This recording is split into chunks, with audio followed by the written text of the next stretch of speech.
آپ بمبئی اٹیک جو ہیں اس میں حافظ سعید صاحب کو قصوروار نہیں سمجھتے؟ ایسا ہی ہے؟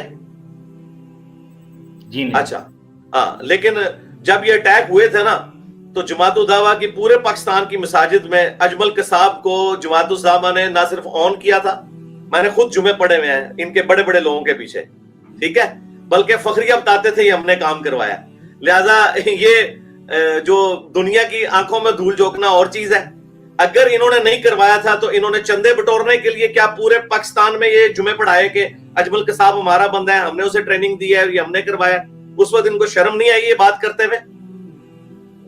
ٹھیک ہے، تو یہ ایسا تو ہوا تھا. اچھا باقی یہ کہنا کہ حافظ سعید صاحب نے نہیں کروایا، ٹھیک ہے، میں بھی کہتا ہوں اگر وہ انکار کر رہے ہیں تو نہیں کروایا ہوگا، لیکن ان کو ان لوگوں کی خبر لینی چاہیے تھی جو حافظ سعید صاحب کی ناک کے نیچے جتنے جو جمعے پڑھائے جا رہے تھے اس میں وہ اس کا اپنے حق میں لے رہے تھے. وہ غلط ہوا تھا، اسے حافظ سعید صاحب کو کنڈیم کرنا چاہیے تھا کہ یہ جنہوں نے جمعے پڑھائے میری ناک کے نیچے یہ سب مجرم ہیں. وہ انہوں نے نہیں کیا. وہ اگر کوئی بیان ہے نا حافظ سعید صاحب کا کہ جو جماعت الدعوہ کے مراکز کے اندر ان اٹیکس کے حق میں جمعے پڑھائے گئے اور انہیں آن کیا انہوں نے، اس کے خلاف اگر کوئی بیان ہے تو مجھے دکھائیں. وہ نہیں دکھائیں گے، ظاہر ہے ادھر سے انہوں نے عوام سے چندے لینے تھے تو ادھر تو دکھانا تھا انہوں نے یہ کارنامہ کیا.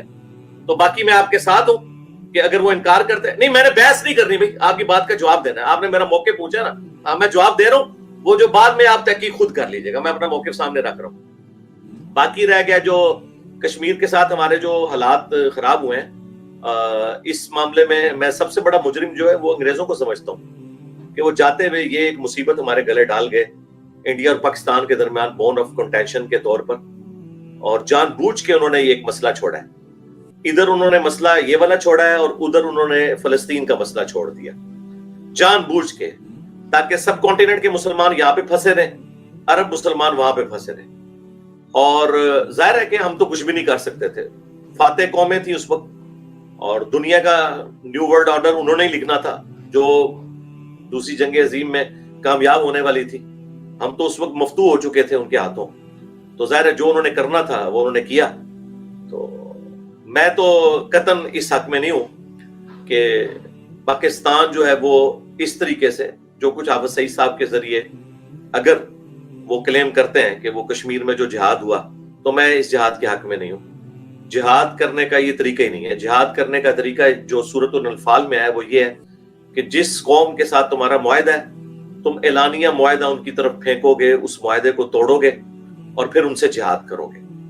انڈیا پاکستان اوپر سے دوستی میں گندے ہوئے تھے، یو این او کی قراردادوں کا اپنے آپ کو پابند کہتے تھے، اور اندر خانے پاکستان بھی اپنے مجاہدین بھیجتا تھا کشمیر میں.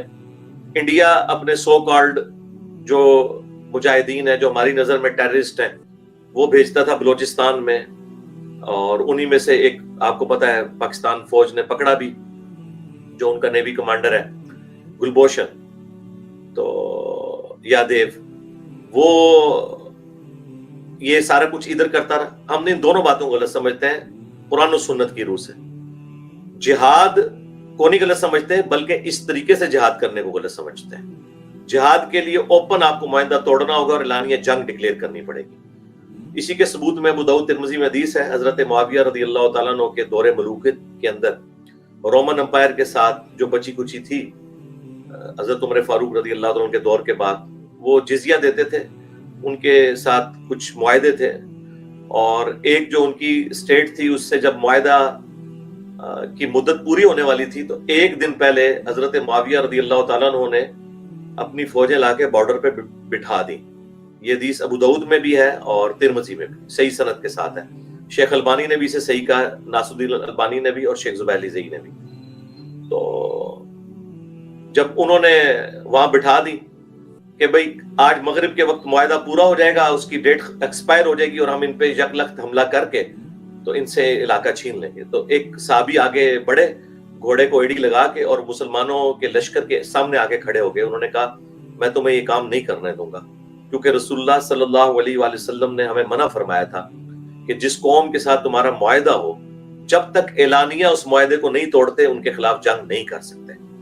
تو اعلانیہ اس کو توڑو گے تاکہ وہ بھی جنگ کی تیاری کریں اور پھر آگے معاملات چلیں گے. اس طرح نہیں ہو سکتا کہ ان کو تو پتہ ہی نہیں ہے کہ آج وہ ڈیٹ ایکسپائر ہو رہی ہے، وہ رینیو کرنا چاہتے ہوں گے اور آپ نے انہوں نے معاہدہ توڑا بھی نہیں ہے. صلح حدیبیہ والا جو معاملہ تھا وہ تو معاہدہ توڑ دیا تھا مسلمانوں کو قتل کر کے.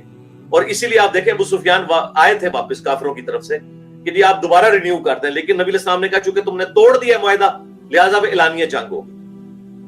تو جب اس صحابی نے یہ کیا تو حضرت معاویہ رضی اللہ تعالیٰ عنہ نے مجبوراً اپنی فوج پھر بارڈر سے ہٹا لی اور اس معاہدے کو کنٹینیو کیا انہوں نے بعد میں۔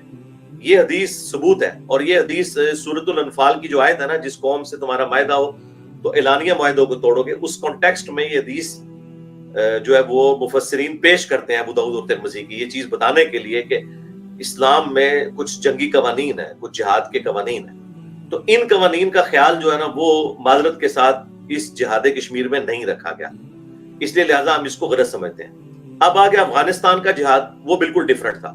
افغانستان کے جہاد کو ہم اس لیے درست سمجھتے ہیں کہ افغانستان ایک انڈیپینڈنٹ ملک تھا، کوئی ڈسپیوٹڈ لینڈ نہیں تھی، وہ ایک انڈیپینڈنٹ ملک تھا۔ اس پورے ملک کے اوپر آ کے ایک دوسرے ملک نے قبضہ کر لیا، اور وہ یو این او کے تحت بھی یہ بالکل غلط ہوا، کیونکہ اب جب سے ملک بنے ہوئے کوئی ملک کسی ملک پہ قبضہ نہیں کر سکتا، اور اسلام کی روح سے بھی غلط ہے۔ صحیح مسلم میں حدیث ہے جب چور تیرے گھر میں گھس آئے تو ان سے لڑ، اگر تو مارا گیا تو شہید لکھا جائے گا، اور اگر وہ مارے گئے تو تیرے اوپر کوئی تاوان اور قدغن نہیں ہوگی۔ تو طالبان نے جو جہاد کیا ہے افغانستان کے اندر، پاکستان والا تو فراڈ ہے سارا، جو افغانستان میں طالبان نے جہاد کیا ہے وہ جہاد بالکل عین اسلامی جہاد تھا، کیونکہ ان کے گھر تو چور گھس آئے تھے امریکنز، انہوں نے بدماشی سے قبضہ کیا، ان کو نکالنا ضروری تھا۔ اور آخری بات یہ ہے کہ حافظ سعید صاحب سے اتنے اختلافات کے باوجود میں حافظ سعید صاحب کو چند ان بڑے مذہبی پیشواؤں میں سمجھتا ہوں جن کی میں دل سے عزت کرتا ہوں۔ اس کے پیچھے ریزن یہ ہے کہ حافظ سعید صاحب نے پاکستان میں کبھی بھی کوئی نو اسٹیٹ ایکٹر والی ایکٹیویٹی پرفارم نہیں کی۔ حافظ سعید صاحب پاکستان کی عوام کے لیے ایک نعمت رہے ہیں ہمیشہ۔ حافظ سعید صاحب نے کبھی بھی پاکستان کے خلاف نوجوانوں کو نہیں اکسایا، ہمیشہ انہوں نے سسٹم کے اندر رہ کے اس سسٹم کی بہتری کی بات کی۔ حافظ سعید صاحب نے جو سوشل کام کیے ہیں، جن کی تعریف یو این او نے بھی اور باقی انٹرنیشنل اداروں نے بھی کی، فلاح انسانیت کے نام کے اوپر جو بھی ان کی وہ آرگنائزیشن کام کر رہی ہے، اور خصوصاً 2005 کے زلزلے کے بعد جس طریقے سے انہوں نے مساجد کی تعمیر کی، فلاحی کاموں میں حصہ لیا، تو وہ ریمارکیبل ان کا کام ہے۔ اور میں چونکہ بڑا کلوز رہا ہوں جماعت الدعوہ کے 2008 سے آنورڈ، میں یعنی اعتکاف 2008 کا جو اعتکاف ہے نا، میں نے قبا مسجد اسلام آباد میں کیا تھا، بہت بڑا اعتکاف ہوتا ہے۔ پھر اس 2008 سے لے کے 2017 تک جتنا عرصہ میں اسلام آباد رہوں تو میں جماعت الدعوہ کی مسجد میں ہی قیام اللیل کیا کرتا تھا۔ قبا مسجد جو اسلام آباد I8 میں 4-5 ہزار کے قریب لوگ وہاں ہوتے تھے، تو اس لیے میں جماعت الدعوہ کو بڑے قریب سے دیکھنے کا مجھے اتفاق ہوا ہے۔ ان کے نوجوانوں کو، جو عام اہل حدیث ہیں وہ تو بڑے کرخت مزاج ہیں، لیکن جماعت الدعوہ کے ساتھ جو اٹیچ لوگ ہیں وہ بڑے خوش مزاج ہیں، اور دعوت کا کام انہوں نے بڑے اچھے طریقے سے کیا ہے۔ حافظ سعید صاحب کی جماعت یا انہوں نے جس طریقے سے توحید کا کام کیا ہے، باقی سارے اہل حدیث مولویوں نے مل کے اتنا کام نہیں کیا جو اکیلے حافظ سعید صاحب کے پلیٹ فارم سے ہوا ہے، اور بڑے پازیٹیو انداز میں ہوتے ہیں۔ اور اس کے پیچھے ریزن بھی یہ تھی کہ حافظ سعید صاحب کے ساتھ جو لوگ اٹیچ ہوئے وہ وہی تھے جو پہلے بریلوی تھے زیادہ تر، یا دیوبندی تھے، اور آہستہ آہستہ ان کی اصلاح ہوئی اور وہ توحید کے راستے پہ آئے، اس لیے انہیں پتا تھا کہ ہم نے دعوت کا کام کیسے کرنا ہے۔ تو میں پرسنلی حافظ سعید صاحب سے بہت امپریس ہوں اس حوالے سے، جو ان کی دعوتی خدمات ہے، جو ان کی سوشل ورکنگ والا معاملہ ہے، رہا یہ جہادی جو معاملہ تھا اس میں ہماری پاکستان کی ایجنسیز نے ان کو یوز کیا، اور بعد میں ایجنسیز نے یو ٹرن لے لیا، آپ کو پتہ ہے FATF کی وجہ سے، اور اس کی وجہ سے تختہ مشق اور قربانی کا بکرا انہوں نے حافظ سعید صاحب کو بنایا۔ تو میں تو اس حق میں نہیں ہوں کہ اس چیز کا بار جو ہے وہ حافظ سعید صاحب کے اوپر ڈالا جاتا اس طریقے سے، اور وہ سارے بڑے جنہوں نے یہ پالیسیز بنا کے جو ہے وہ 25,000 کے قریب ہمارے نوجوان شہید کروائے جماعت الدعوہ کے پلیٹ فارم سے، اور خود وہ اپنے پلاٹس لے کے تو DHAs میں بیٹھے ہوئے ہیں، اور وہ شہیدوں کی بیوائیں جن کے وظیفے لگے ہوئے تھے وہ اب وظیفے بھی وقت کے ساتھ ساتھ ختم ہونا شروع ہو گئے، اور حافظ سعید صاحب کو بھی اس وقت ایک قید خانے کی زندگی گزارنی پڑ رہی ہے۔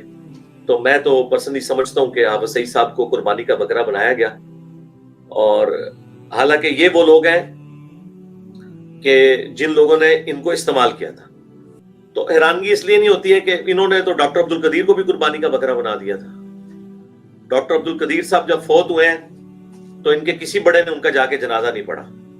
ٹھیک ہے, اس وقت پرائم منسٹر تھے عمران خان صاحب, نہ انہوں نے جنازہ پڑھا نہ دوسرے بڑے نے جنازہ پڑھا, اور بڑا مجھے پرسنلی دکھ ہوا. تو یہ ہم لوگ, ہمارے جو محسن جتنے بھی ہیں ان کے ساتھ یہی کچھ کرتے رہے. تو باقی ظاہر ہے کہ وہ فرنٹ پہ نام تو حافظ سعید صاحب کا یوز ہو رہا ہوتا ہے, تو یہ تو حقیقت بات ہے کہ یہ سارا کچھ ایجنسیوں کے زیر سایہ ہو رہا تھا. لیکن اب چونکہ اب معاملات بدل چکے ہیں, تو میں مطلب اس کے ساتھ ایگری کرتا ہوں کہ حافظ سعید صاحب کو قربانی کا بکرا بنایا گیا. ٹھیک ہو گیا جی حافظ صاحب.